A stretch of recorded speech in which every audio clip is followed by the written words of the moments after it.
Welcome to Our Girl Relationships. We talk about the problems people face in their day to day lives. Let's start with the video. My wife and I got divorced about 8 years ago when our daughter was just 7. It was because I found out about her affair with her longtime best friend.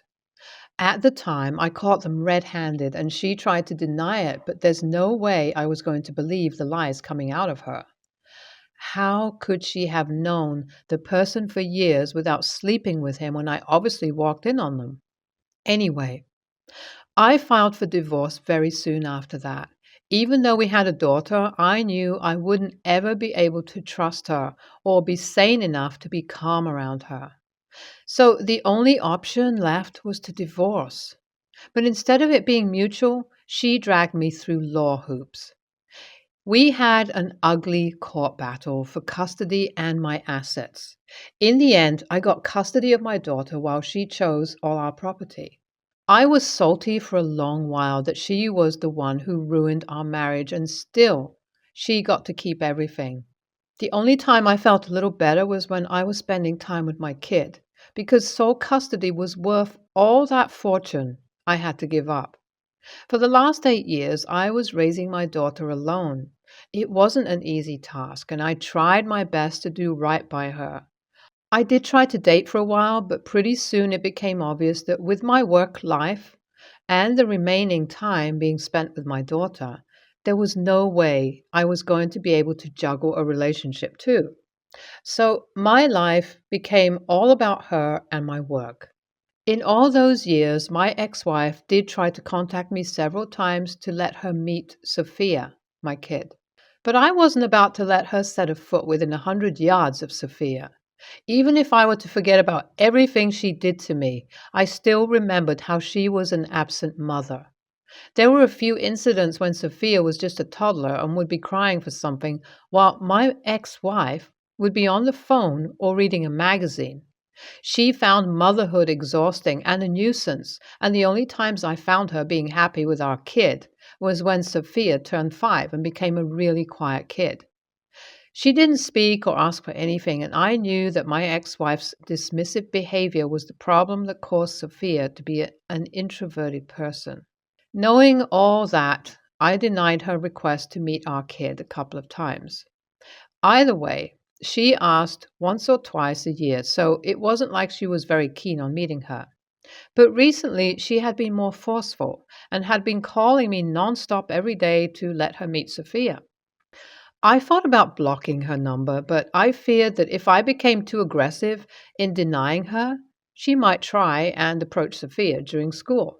So finally, I gave in and I told her I'll arrange something so she can see my daughter.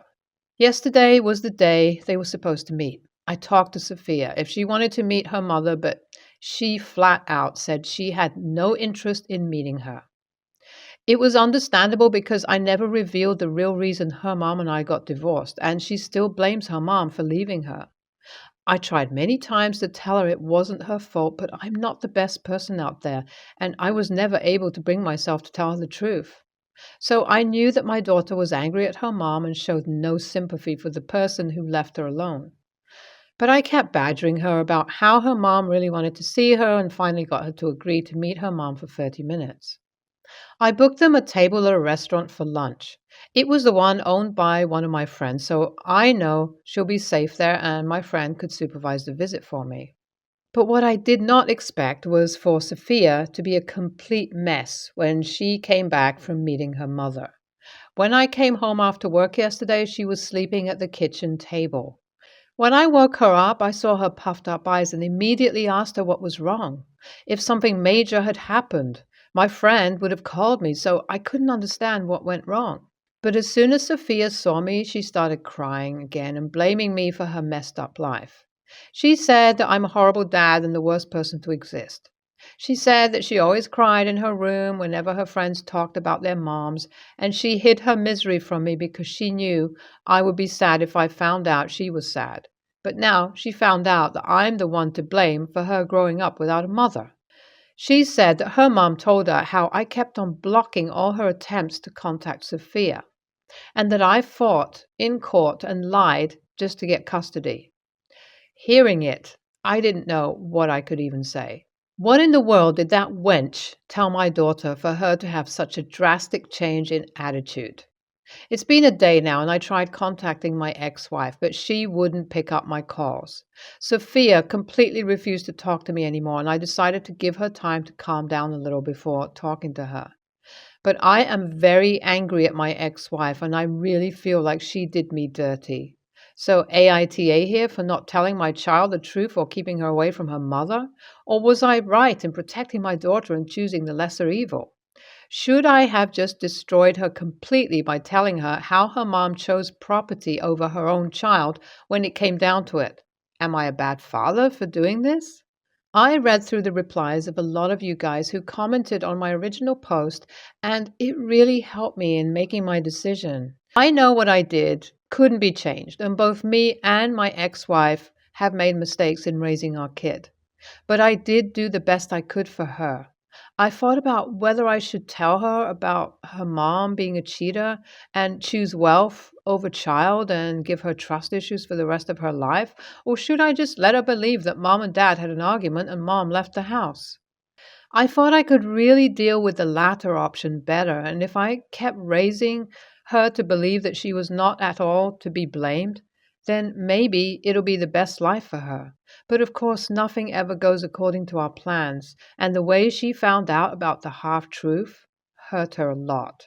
It's been 2 weeks now, and I thought it was enough time for her to sift through her emotions and figure out what she was feeling.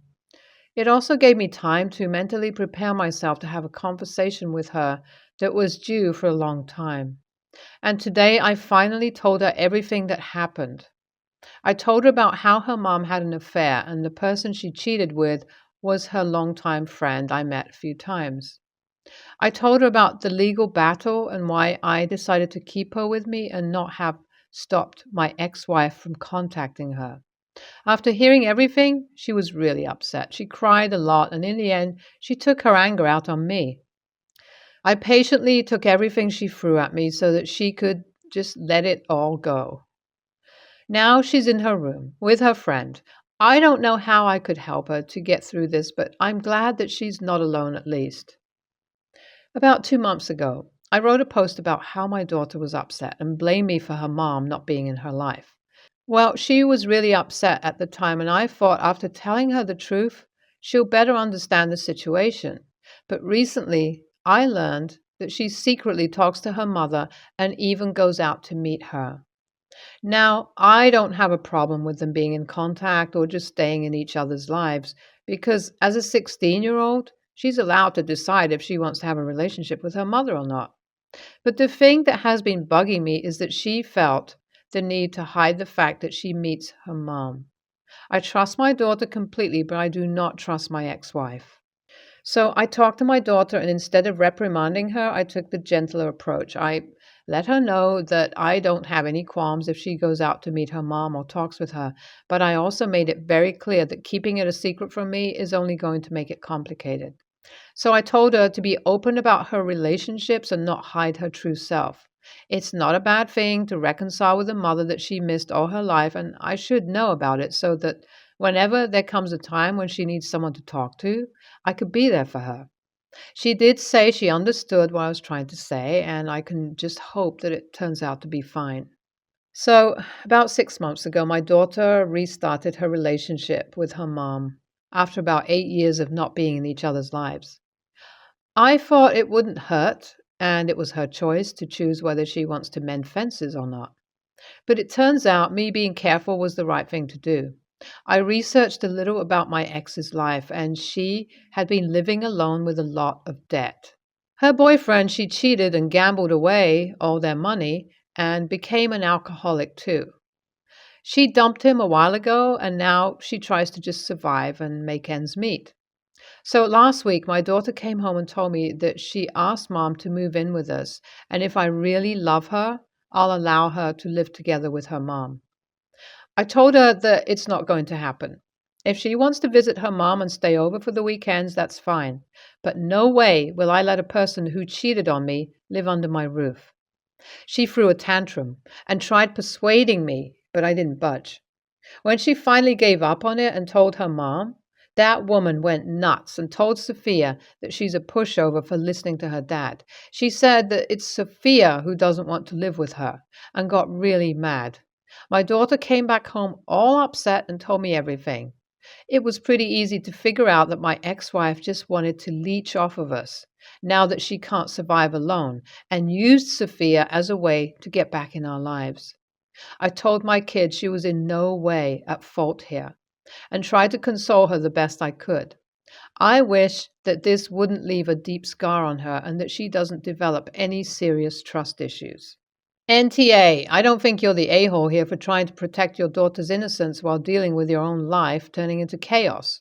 You did your best, and with time, your child will understand that. NTA, I think your ex-wife never really wanted to be a mother and thinks of your daughter as a burden. Good on you for keeping the child and making sure she receives a healthy upbringing. No one can completely protect their kid, and you chose the best thing among the choices available to you. Don't beat yourself too much because one day Sophia would definitely understand that. I'm a 28-year-old female, and my grandparents are wonderful people. They raised five great children and somehow two garbage people. I have three amazing aunts and two uncles on my mom's side. I don't really know my father or his family very well. He paid child support, but he lives on a different continent and we have not seen each other much. He was still more of a parent than my mother ever was. Onto the garbage people. My mother, female, older woman, and uncle, male, who's dead, each had a kid as a teenager and decided to just dump them with my grandparents. My uncle passed away young in prison. My mother eventually met a guy and moved across the country to start a real family. My grandfather made her sign over my child support and used her and my uncle's inheritance to raise my cousin, female 30, and I relatively well. We had a life most people would envy. We had material goods, but mostly we had so much love from those two people and their good offspring and their families. They tried their absolute best to raise us well and let us know we were loved. My mother had three more kids with her husband. They did not visit much, and I do not consider them to be my siblings. She never asked me to come visit or anything. Her life didn't need me in it. Enough whining. On to the story. As much as my grandfather loved us, he was an old guy. He loved old TV shows and thought that the pinnacle of humor was WKRP in Cincinnati and MASH. So we watched reruns of those shows after school every day. I grew to really enjoy them. My cousin, not so much, but she loved sitting with us, so she bore it with good grace. If you know WKRP, you know the most famous episode, the Thanksgiving episode. We loved that episode. Les Nesman reporting live is one of the funniest things ever. My grandfather passed away last week. My family was holding a memorial service, and surprisingly, my mother showed up with her family. When it came time for an open microphone for memories, my mother went up and started talking about how much she enjoyed coming home for the holidays. Cough, bullshit, cough. Whatever. I was in the pew behind my grandmother and I whispered in her ear, "As God is my witness, I thought turkeys could fly." She did her shriek giggle that I love, and my mother glared at us. She may have thought my grandmother was laughing at her. During lunch, my grandmother hugged me and said that I am the only person that could make her laugh on the saddest day of her life. Right then, my mother came up and asked, "What was so funny?" during her speech. My grandmother told her it was private and not her business. But my mother knows I did something, and she is pissed that I made her look bad in front of her husband and children. I just wanted to remind my grandmother of sitting on the couch, just the four of us, watching a show that was old before I was born. AITA? NTA. I went to my grandma's funeral a couple of weeks ago, and we shared plenty of stories of memories with her that made us laugh. Laughing at good memories is good and reminds everyone of happy times with that person. It's the purpose of a funeral, to remember that person. NTA. You made your grandmother laugh on a day she didn't believe it could be possible. I'm sure it was more comforting for her than you could ever even know. Ignore your paranoid mom. I'm a 25-year-old female, not currently dating anybody. However, my brother Steve, 25, is marrying his girlfriend, Natalie, 26, of 4 years later in the fall. When Steve and I were 8, our parents, now 59 and 56, divorced. Our parents had 50-50 custody, though I was always closer to our mother and Steve to our father. Our mother had saved her wedding dress, made by my grandmother, for Steve and I to each use on our wedding day, with the clause that we would return it in good condition for her to keep and hand down as she saw fit. Natalie knows about this agreement and has said that she would rather buy her own dress. We're all fine with that, but found it weird when 2 weeks ago Steve asked if he could have the dress. My mother asked why Natalie would want it, and Steve clarified that she didn't want it, but he wanted to keep it in his closet leading up to the wedding so that he could feel like he was part of the tradition. My mother gave him the dress. About a week ago, I saw the dress for sale on Facebook. I was enraged and betrayed that they would sell a tradition without consulting any of us. I used my friend's account to buy the dress back. When I showed up to my mother's house with the dress, she was confused. But when I told her what Steve and Natalie tried to do, she was distraught. She burst into tears and called our father. We responded that Steve and Natalie had told him that they were renting out the dress for extra money to fund the wedding, and that he didn't see any problem with it as long as the dress was kept in good condition. A few hours later, Steve and Natalie started blowing up my phone as my father had told them that I had tattled to my mother, who then told our father, who then berated them for lying to him. They asked why I was being so nosy in their wedding plans. I explained to them that I had actually bought the dress and wasn't just stalking their Facebook for fun. Everything was getting very complicated with all the phone calls, so I organized a physical family meeting at Steve and Natalie's apartment. This is where I might be the AH. Everybody started shouting at each other. My mom was angry at Steve and Natalie for selling the dress, and our father for calling her dramatic. Our father was angry at Steve and Natalie for telling him that they were renting the dress when they were selling it. Angry at my mother for crying and wailing about it, and angry at me for getting us all together before anybody had a chance to calm down. Steve and Natalie are angry at our mother and father for not supporting their financial decisions and angry at me for meddling in their wedding plans. I'm angry at Steve and Natalie for selling a dress that isn't theirs. Everybody's angry at me for keeping the dress at my house, but Steve and Natalie have keys to my mother's house, not mine, and I can't trust them to not just take the dress back. Please help me, Reddit, because this has become quite a mess. NTA, you can't make final decisions with other people's valuables. Your brother and fiance are major AHs, and your dad sounds like a bit of a jerk too. Your mom is heartbroken. Of course she is. The boy she raised lies to her and stole from her. Don't accept blame for figuring out and intervening in your brother's plot. And make sure he pays you what you spent. Or call it his wedding gift. Don't make yourself the bad guy. Don't let them mail you the bad guy. You did the right thing. You protected the family heirloom that was so important to your mom. Had she found out it was sold to a stranger, I can't even imagine. NTA, your brother and his fiancée are dishonest AHs. Your dad, he's one too. He couldn't possibly have believed his ex-wife would be agreeable to the son renting out her handcrafted vintage wedding dress. Assuming that is, that he's even telling the truth. I'm glad you were able to get the dress back.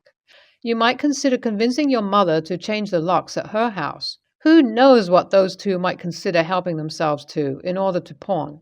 The silver, the TV, anything of monetary value?